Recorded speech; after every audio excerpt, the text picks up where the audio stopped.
Pesawat Smart Air di Bovendigul, Papua Selatan ditembak orang tak dikenal. Akibatnya, pilot dan co-pilot tewas di lokasi.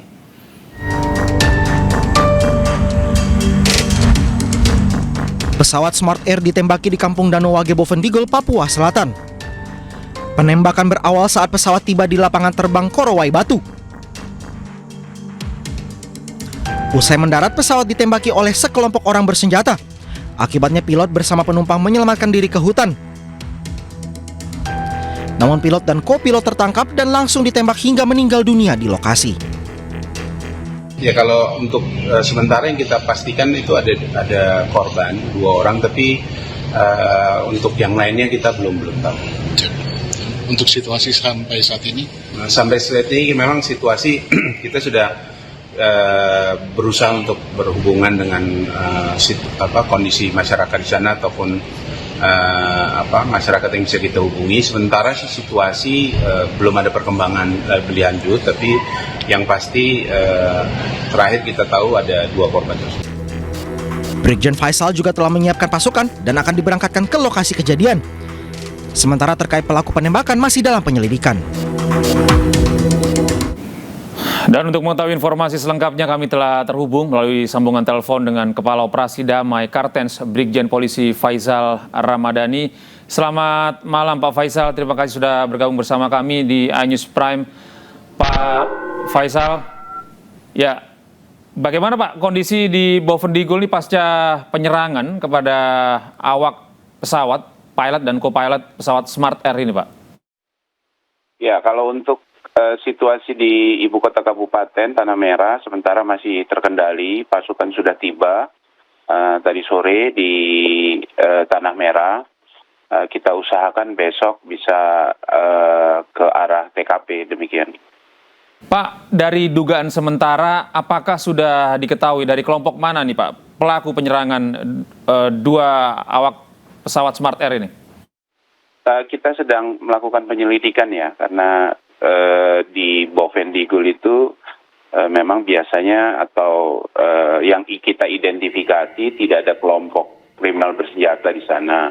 Tapi ya tidak menutup kemungkinan mungkin ada dari kelompok-kelompok daerah lain yang menuju daerah sana, sehingga kita sedang melakukan pendalaman. Pak Faisal, dalam catatan Anda, apakah pernah ada terjadi penyerangan sebelumnya di wilayah Bovendigul ini Pak?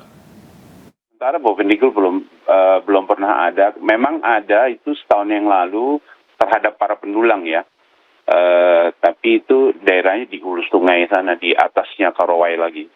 Ini berarti serangan pertama yang dilakukan kepada awak pesawat ya Pak ya. Nah ini Pak, boleh disampaikan Pak nama dan domisili dari 2 korban penyerangan ini Pak? Gimana Mas? Boleh disampaikan Pak nama-nama dari pilot dan co-pilot Smart Air yang jadi korban ini Pak? Untuk pilotnya ya?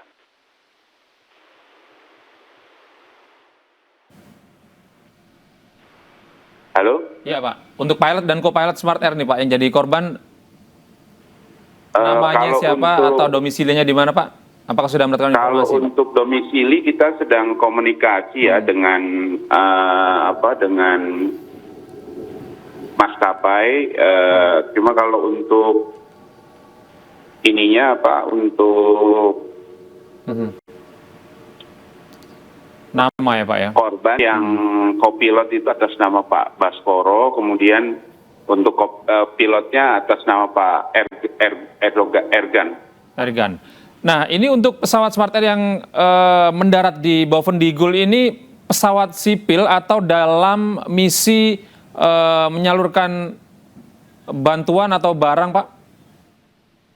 Oh itu pesawatnya pesawat dari maskapai Smart Air, dia memang biasa reguler ya, itu ke arah sana ya. Artinya memang mengangkut para penumpang begitu ya, pesawat penumpang ini Pak ya? Ya, pesawat penumpang, pesawat karavan, jenis karavan. Kalau melihat pesawat ini kan pesawat baling-baling ini maksimal kapasitas penumpang berapa orang ini Pak? Kalau pesawat kecil itu biasanya daya angkut Mas, jadi kalau pesawat karavan itu daya angkutnya 1,1 ton biasanya. 1,1 ton. Tergantung dia ngangkat ke daerah mana. Kalau ke arah pegunungan biasanya ya sedikit, tapi kalau daerah pesisir agak banyak dia. Ya, Pak Faisal, dari informasi yang Anda sudah kumpulkan, selain 2 korban, pilot dan co-pilot ini, apakah ada korban lain, Pak? Atau penumpang selain pilot dan co-pilot ini di dalam pesawat? Yang kita dapat informasi baru 2 orang ya, Kapten Egon dan co-pilotnya atas nama Baskoro. Ya, Pak, ini korban sudah dievakuasi apa belum, Pak? Kita untuk pastinya, karena kita belum sampai ke TKP, kita untuk pastinya belum bisa memastikan, tapi yang jelas korban itu kemungkinan masih di sekitaran bandara ya. Sampai malam ini masih di bandara. Apakah keluarga sudah dikabari nih, Pak? Keluarga korban, Pak? Tentunya itu dari maskapai ya, Mas. Iya. Rencananya akan berapa, Pak, anggota yang akan dikerahkan untuk operasi kali ini, Pak? Kita nanti lihat situasinya, Mas, karena kemungkinan baru kita besok sampai seluruh tim baru sampai besok. Jadi setelah sana baru kita bisa nilai situasi, karena dari Jayapura ini kan kita ke TKP harus 2 kali terbang gitu. Jadi jaraknya cukup sangat jauh dari sini. Baik, Pak Faisal, selamat bertugas besok hari. Semoga tugas Bapak dan kru yang lain akan mendapatkan suksesan. Selamat bertugas, selamat malam. Terima kasih sudah bergabung bersama kami, Bapak.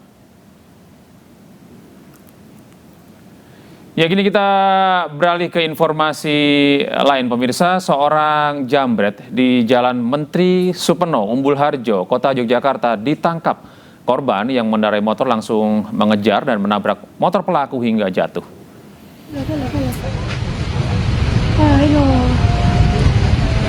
Penjambretan terjadi di Jalan Menteri Supeno, Umbul Harjo, Kota Yogyakarta. Pelaku berhasil ditangkap setelah korban mengejar dan menabrak pencuri handphone. Selain mengamankan pelaku, polisi juga mengamankan barang bukti berupa HP milik korban serta sepeda motor yang digunakan pelaku. Berawal dari korban bersama dengan saksi bernama Yuda sedang menggunakan sepeda motor, tiba-tiba dipepet oleh terduga pelaku dari sebelah kiri, dan kemudian terduga pelaku ini mengambil handphone yang diletakkan oleh korban di dashboard motor depan bagian kiri. Setelah diambil oleh pelaku, kemudian pelaku kabur. Korban pun spontan mengejar pelaku. Pelaku terancam hukuman 5 tahun penjara atau pidana denda maksimal 500 juta rupiah. Dari Yogyakarta, Gunarto Farhan, iNews melaporkan. Beralih ke informasi berikutnya, pemirsa. Komika Panji Pragiwaksono menjalani ritual masaring yang menjadi penutup rangkaian sidang adat Toraja yang dijatuhkan kepadanya. Panji mengikuti ritual penyembelihan 1 babi dan 5 ekor ayam sebagai simbol pembersihan atas kesalahannya.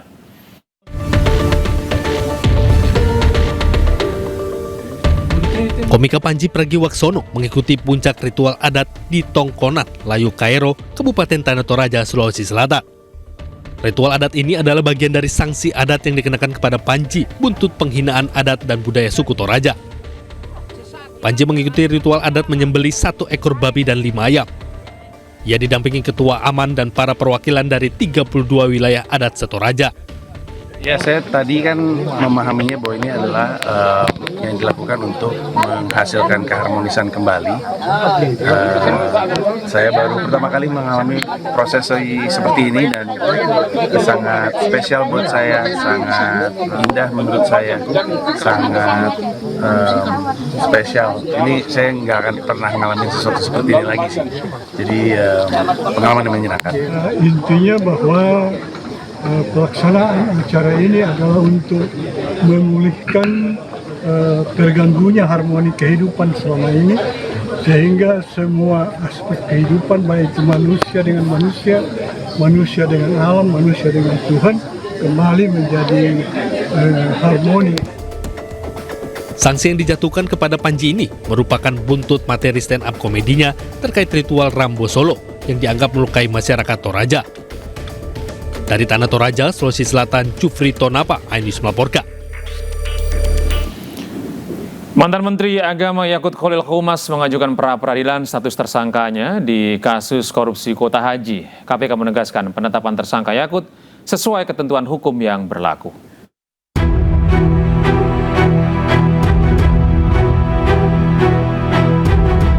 Komisi Pemberantasan Korupsi merespon pra-peradilan yang diajukan mantan Menteri Agama Yakut Khalil Qumas terkait status tersangka dalam kasus dugaan korupsi kuota haji 2024. Juru bicara KPK Budi Prasetyo mengatakan pihaknya menghormati lantaran pra-peradilan tersebut merupakan bagian dari proses hukum pidana. Namun demikian Budi tegaskan penetapan tersangka Yakut sesuai dengan ketentuan hukum acara yang berlaku. Pada prinsipnya pengajuan pra-peradilan merupakan hak setiap warga negara yang dijamin oleh undang-undang dan KPK memandang itu sebagai bagian dari proses uji dalam sebuah sistem peradilan pidana. Namun demikian KPK tegaskan bahwa seluruh tindakan penyelidikan, penyidikan hingga penetapan seseorang sebagai tersangka dalam sebuah rangkaian proses penanganan perkara, semuanya telah dilakukan sesuai dengan ketentuan hukum acara yang berlaku. Sebelumnya, ex-Menteri Agama Yakut Khalil Qumas mengajukan pra-peradilan ke Pengadilan Negeri Jakarta Selatan pada 10 Februari 2026. Sidang perdana dijadwalkan Selasa, 24 Februari 2026 di ruang sidang 02 pada pukul 10 waktu Indonesia Barat. Pemerintah memastikan pembayaran utang kereta cepat Jakarta-Bandung atau WUS memakai APBN. Pemerintah akan membayar utang WUS sebesar 1,2 triliun rupiah per tahunnya.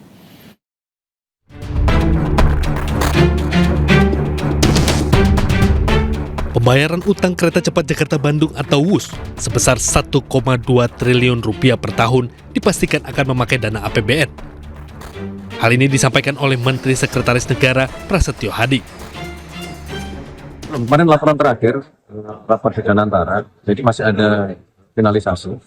Sekarang proses negosiasi atau pembicaraan teknisnya itu langsung dipimpin oleh Pak Rosan sebagai CEO dan antara. Tapi berarti dari APBN?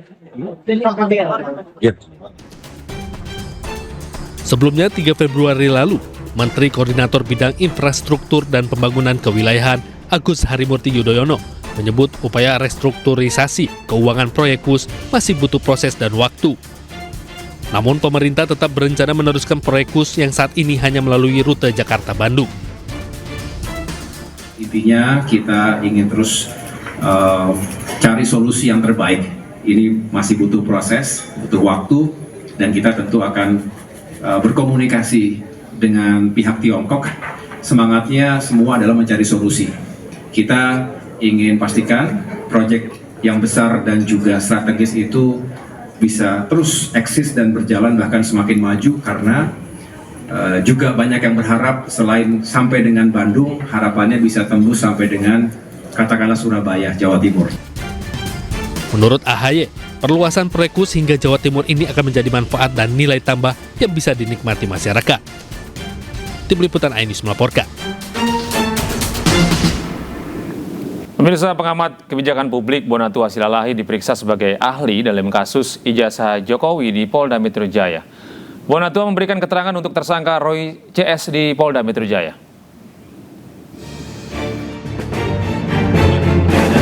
Pengamat kebijakan publik Bonatua Silalahi menyambangi Polda Metro Jaya. Bonatua hadir sebagai saksi ahli untuk 3 tersangka dalam kasus ijazah Joko Widodo. Bonatua hadir sambil membawa salinan ijazah Jokowi yang sebelumnya diserahkan oleh KPU RI. Bonatua menjelaskan penyidik sampaikan 27 pertanyaan kepada dirinya. Salah satunya terkait validasi ijazah yang diteliti Roy Suryo CS. RRT sudah memvalidasi sampelnya, walaupun datangan belakangan ya, walaupun catat ini belakangan, karena saya kan datangnya, sampel itu datang kemarin ya, sementara mereka sudah meliti sejak April. Nah, seperti itu. Jadi itu saja yang saya saksikan, artinya dengan begitu asumsi-asumsi bagaimana penelitian ini, mari kita ikutin bahwa sampel itu boleh dikatakan sudah benar.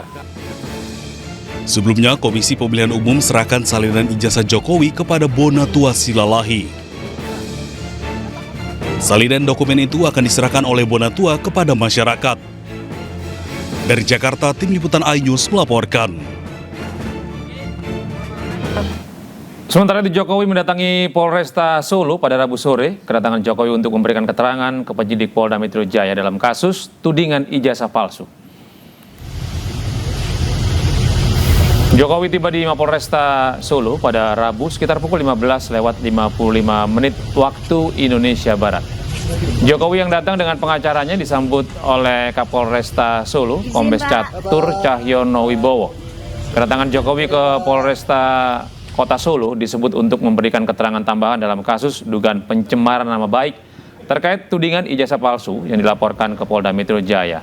Kejaksaan sempat mengembalikan berkas perkara kasus ijazah ke Polda Metro Jaya dengan 3 tersangka. 3 tersangka tersebut diantaranya Roy Suryo, Rismon Sianipar, dan Tifauzia Kusuma atau Dr. Tifa.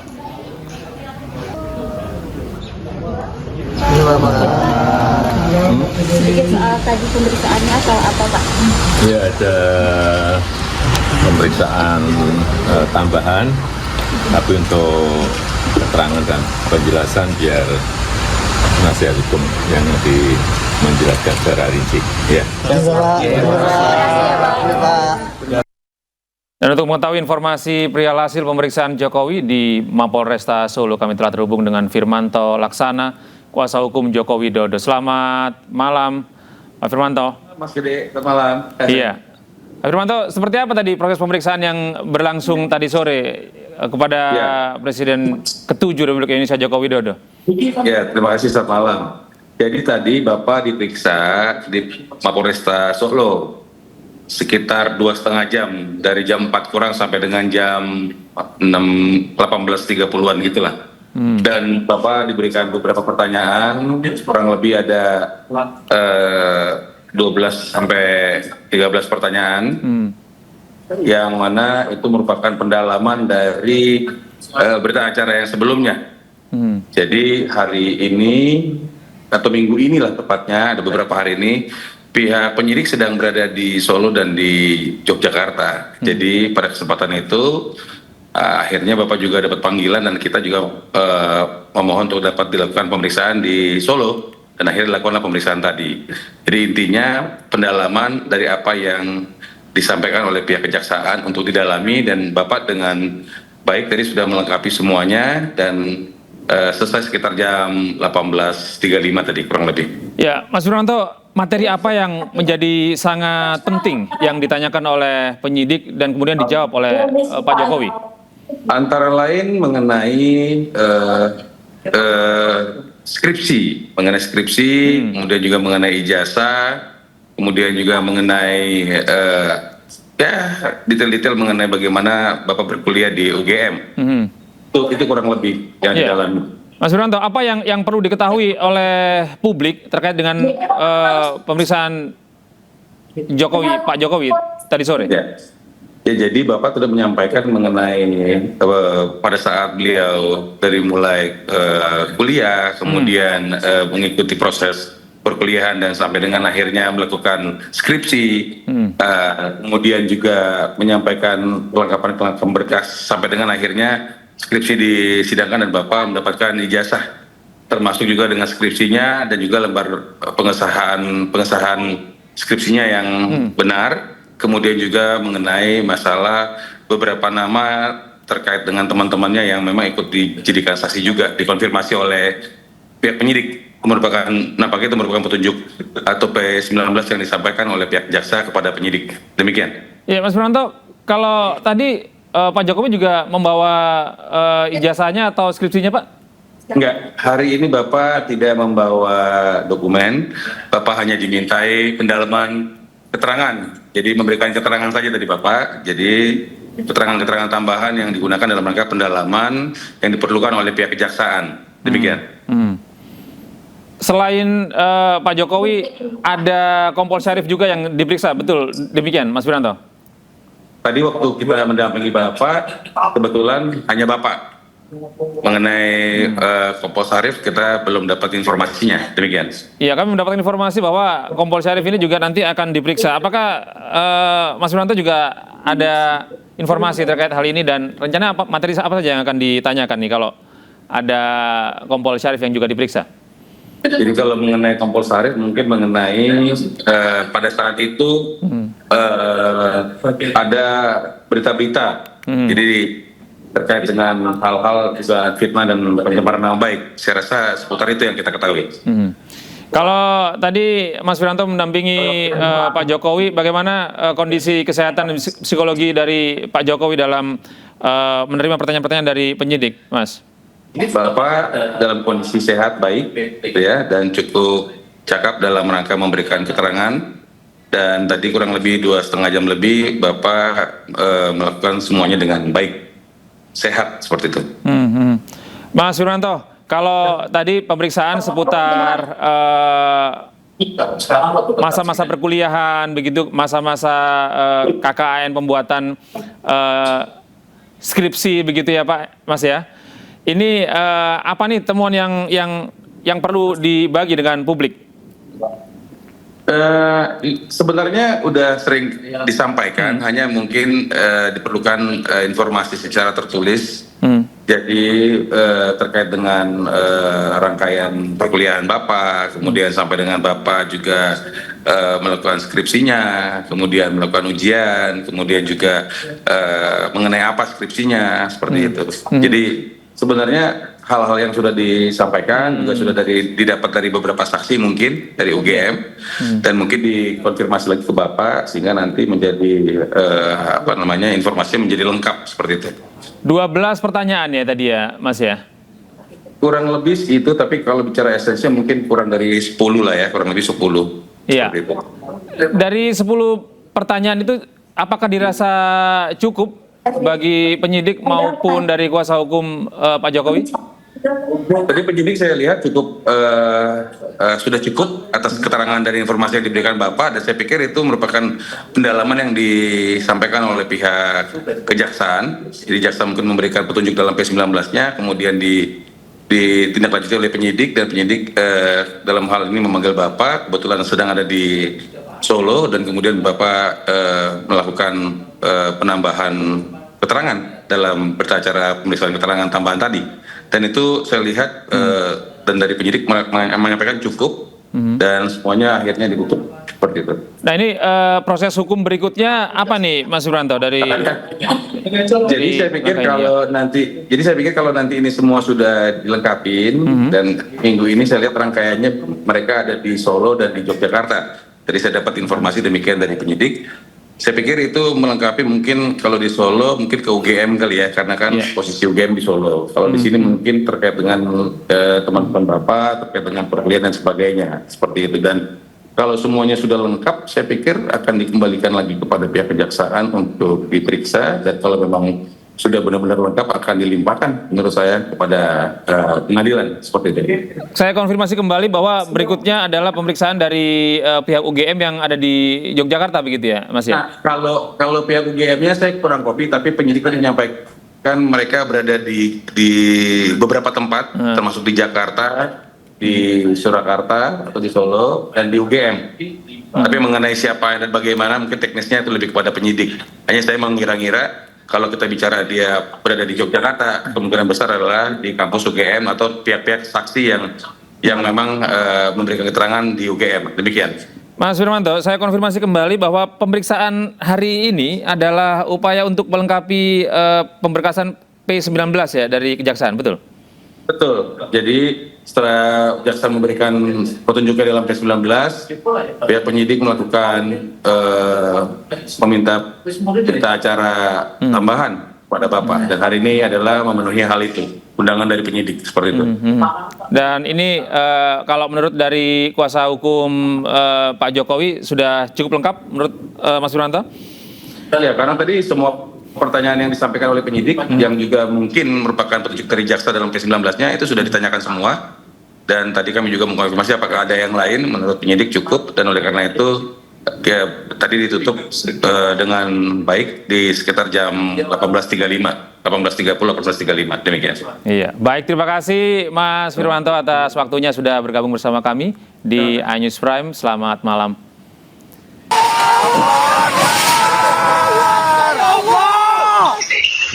Subhanallah, la haula wala quwata illa billah. Sedikitnya 132 warga korban bencana tanah bergerak di Desa Padasari, Kecamatan Jatinegara, Kabupaten Tegal, Jawa Tengah mengalami ISPA atau infeksi saluran pernapasan akut.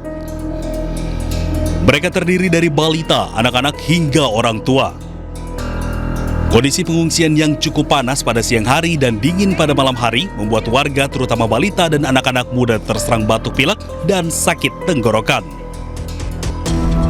Udah kemarin udah periksa 2 kali, batuk, dingin, udah periksa 2 kali. Saya juga, orang tua saya, banyak yang sakit kepada periksa.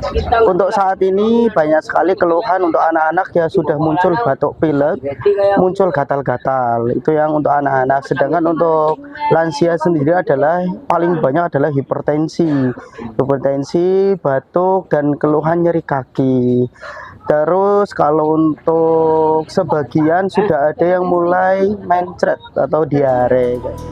Warga berharap pemerintah segera membangun huntara di lokasi yang aman dari bencana tanah bergerak. Dari Tegal, Jawa Tengah, Yudi Bar, iNews melaporkan. Pemirsa, pemerintah terus mempercepat pemulihan pasca bencana di Aceh dan Sumatera. Pemerintah mengklaim selama 2 bulan total pemulihan mencapai 70%.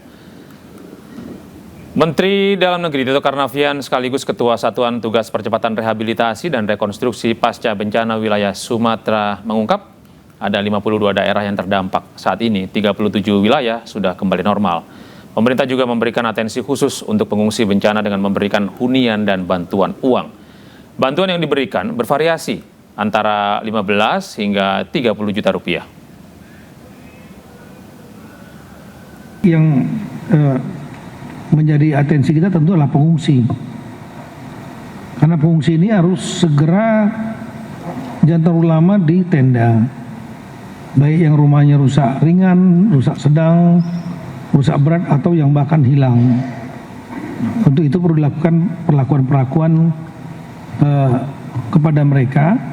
Rusak ringan diberikan bantuan 15 juta rupiah, yang rusak sedang 30 juta rupiah, kemudian yang rusak berat atau hilang ini punya 2 opsi, disiapkan huntara yang diantaranya perintah Bapak Presiden langsung kepada Danantara untuk membangun, kemudian juga BNPB membangun, Bapak Menteri PU juga membangun, dan kemudian pilihan keduanya adalah mereka boleh tinggal di rumah keluarga atau sewa kontrak ya, dengan diberikan anggaran sebanyak 600.000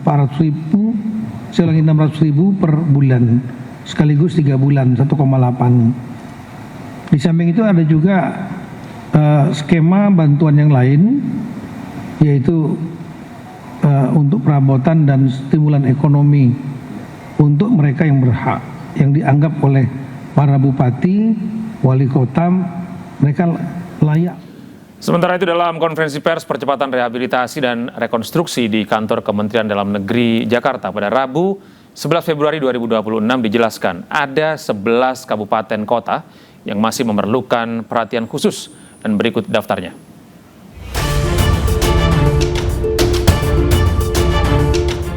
Provinsi Sumatera Barat terdapat 2 wilayah, yaitu Padang Pariaman dan Agam.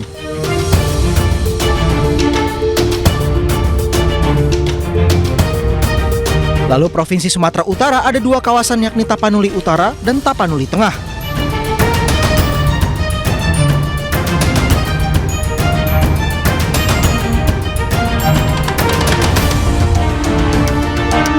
Kemudian di Provinsi Aceh terdapat 7 wilayah, yaitu Pidijaya, Aceh Tamiang, Aceh Utara, Aceh Tengah, Aceh Timur, Biren, dan Gayo Lues.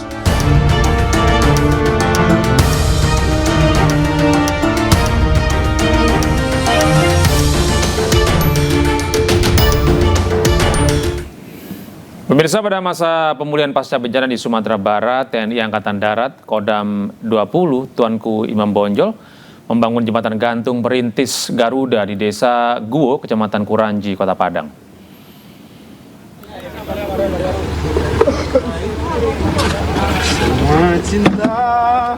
Progres pembangunan yang mencapai sekitar 60% dan terus dikebut. Pembangunan jembatan ini dilakukan untuk memulihkan akses masyarakat yang terputus akibat bencana, serta menunjang aktivitas sosial dan perekonomian warga setempat. TNI Angkatan Darat pun berharap melalui kegiatan ini dapat meringankan beban masyarakat terdampak bencana dan mempercepat pemulihan infrastruktur di wilayah Kota Padang.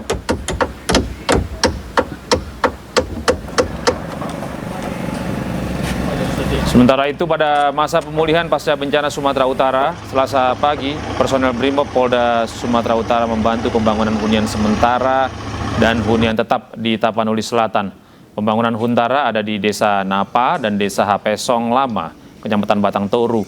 Sementara pembangunan huntap ada di Desa Hapesong Baru, Kecamatan Batang Toru. Selain melakukan pembangunan hunian, para personel Brimob Polda Sumatera Utara juga membersihkan lingkungan di sekitar hunian serta posko supaya masyarakat lebih nyaman. Untuk meringankan beban warga terdampak bencana, aparat juga mendistribusikan bantuan bahan makanan.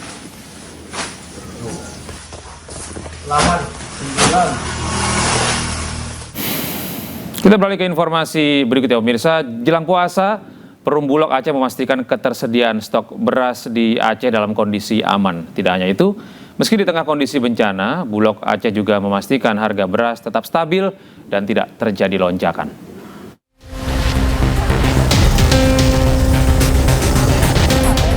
Jelang ibadah puasa, Perum Bulog Provinsi Aceh mengklaim stok beras yang ada saat ini cukup untuk memenuhi kebutuhan konsumsi masyarakat. Saat ini, total stok beras yang tersimpan di gudang Bulog Aceh mencapai 60.000 ton, masih aman untuk 4 bulan ke depan. Bulog juga memastikan distribusi beras tetap berjalan normal, meski sejumlah wilayah hingga kini masih terdampak bencana alam dan terus memastikan pasokan beras tidak terganggu. Kalau beras kita sangat cukup banyak, jadi makanya itu kita saat ini sudah mulai memasuki masa panen. Kan kami harus menguras itu supaya nanti masyarakat Aceh khususnya itu mengkonsumsi beras-beras yang fresh. Beras yang lama kita keluarkan terus itu, jadi nanti ada perputaran ya. Itu jadi tidak ada masalah, Pak. Tidak ada masalah. Tak hanya itu, meski di tengah kondisi bencana, Bulog Aceh menegaskan selain menjaga stok, pihaknya juga akan melakukan operasi pasar agar harga tetap stabil dan tidak terjadi lonjakan. Dari Banda Aceh, Syukri Syarifuddin, iNews melaporkan. Jelang bulan suci Ramadan, Menteri Koordinator Infrastruktur dan Pembangunan Kewilayahan Republik Indonesia Agus Yudhoyono meninjau progres pembangunan jembatan Musi 5 Tol Kayu Agung Palembang Betung. Untuk mengurai kemacetan pada masa libur Lebaran, AHY memastikan tol dapat digunakan oleh para pemudik.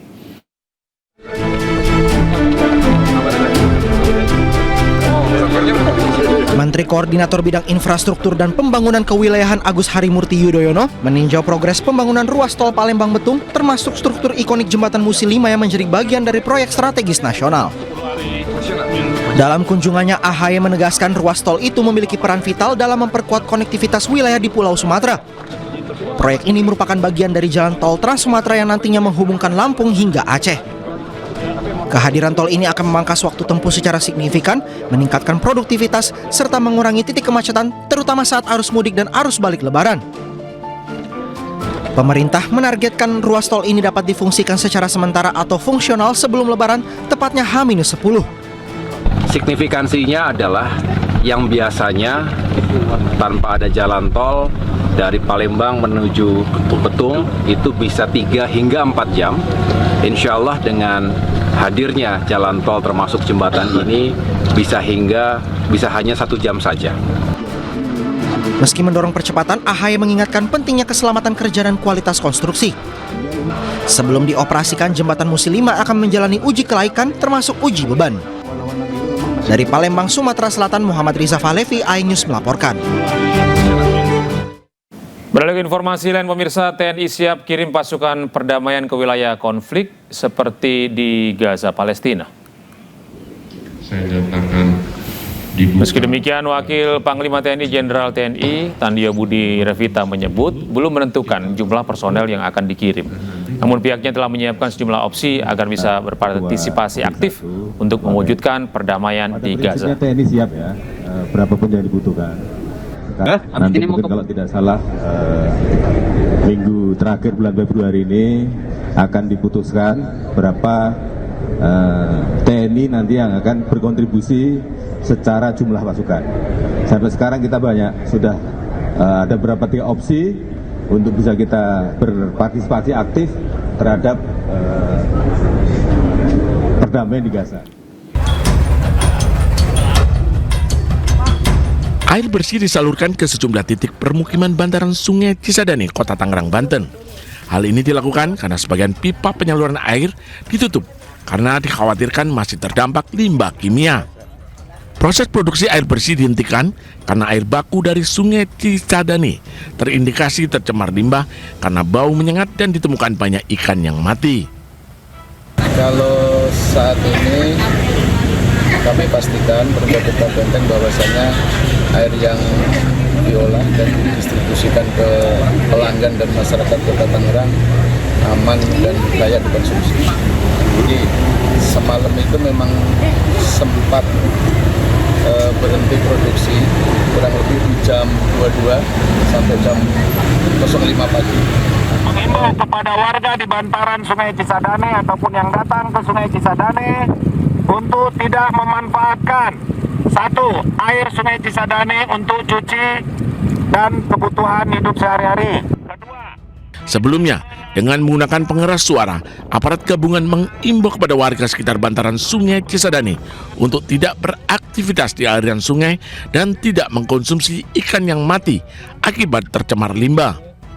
Cemaran bahan kimia tersebut membuat biota air seperti ikan mati, namun ramai-ramai ditangkap masyarakat di sepanjang bantaran kali. Petugas melakukan sosialisasi perihal penyebaran limbah yang jadi pemicu matinya ikan dan mengambil sampel air Sungai Cisadane di beberapa titik. Sampel akan dilakukan uji laboratorium untuk mengetahui dampak besaran cemaran yang telah terjadi. Sementara kami mengambil sampel air ini, baku mutu kualitas airnya untuk tidak dikonsumsi dahulu, sambil nanti ada informasi yang lebih jelas dari kami kepada masyarakat. Aliran Sungai Cisadane tercemar limbah, dampak dari kebakaran gudang penyimpanan kimia pestisida yang terjadi di Kota Tangerang Selatan pada Senin lalu. Dari Tangerang, Banten, Sukron, iNews melaporkan. Pemirsa, berupaya mendarat darurat setelah mengalami masalah teknis, pesawat dengan 50 penumpang tergelincir di pantai Somalia. Beruntung seluruh penumpang dan awak pesawat berhasil selamat. Dan pemirsa, informasi ini sekaligus menutup jumpa kita dalam program iNews Prime hari ini. Temukan selalu informasi-informasi terbaru kami lainnya di www.inews.id. Cuplikan tayangan berita iNews juga dapat Anda saksikan di kanal YouTube @official_iNews. Saat lagi, rekan saya Syifa Hanifa akan hadir dalam program iNews Malam. Saya Gede Satria pamit undur diri. Terima kasih atas kebersamaan Anda. Tetap sehat, tetap semangat, selamat beristirahat, dan sampai jumpa.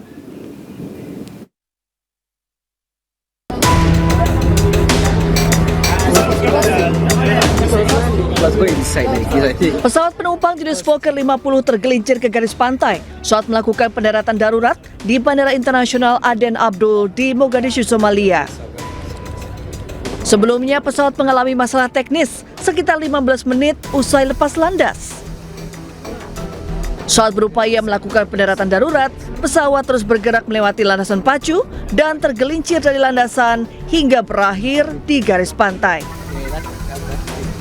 Beruntung, meski salah satu sayap pesawat patah, bagian lainnya tetap utuh. Sebanyak 50 penumpang dan 5 awak pesawat berhasil dievakuasi dari pesawat dalam keadaan selamat. Penyebab kecelakaan diselidiki oleh otoritas Somalia.